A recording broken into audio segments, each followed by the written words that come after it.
கருப்பு திரைப்படம் நீதித்துறையை அவமதிக்கும் வகையில் இருப்பதால் அதற்கு தடை விதிக்க கோரி ஐகோர்ட்டில் பொதுநல வழக்கு தொடரப்பட்டது. நீதிபதிகள் ஜி.ஆர். சுவாமிநாதன், வி. லட்சுமி நாராயணன் அடங்கிய அமர்வு விசாரித்தது. மனுதாரர் தரப்பு வாதிடும்போது கருப்பு படத்தில் நீதித்துறை மற்றும் வக்கீல்களை அவமதிக்கும் வகையில் காட்சிகள் இடம்பெற்றுள்ளன.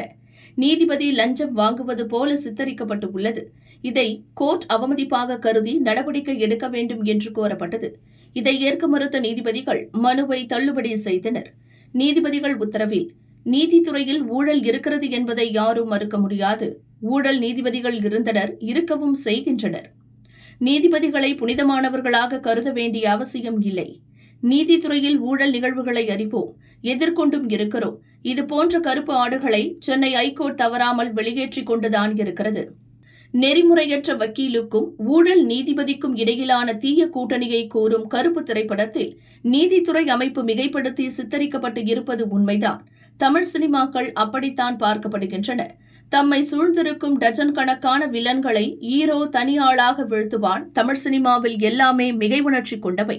அதுபோல கருப்பு படத்தையும் தனித்துவமான படைப்பாகவே பார்க்க வேண்டும். ஒரு கலைஞன் தன் சொந்த வழியில் தன் படைப்பை வழங்கும் உரிமையே கலை சுதந்திரம். கருத்து சுதந்திரம் என்பது ஒருவரின் கருத்தை வாய்மொழி, எழுத்து, அச்சு, படம் அல்லது வேறு எந்த வகையிலும் வெளிப்படுத்தும் உரிமை. கருப்பு படத்தில் வரும் 7 கிணறு கோர்ட் ஒரு கற்பனை. ஒரு கற்பனையான கோர்ட்டுக்கு தலைமை தாங்கும் நபர் ஊழல்வாதியாக சித்தரிக்கப்படும் போது அது நீதிமன்ற அவமதிப்பு சட்ட விதிகளின் கீழ் வராது.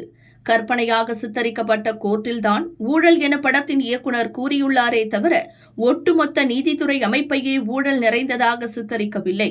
படத்தை தடை செய்ய கோரிய வழக்கில் முகாந்திரம் இல்லை என்று நீதிபதிகள் உத்தரவில் கூறப்பட்டுள்ளது.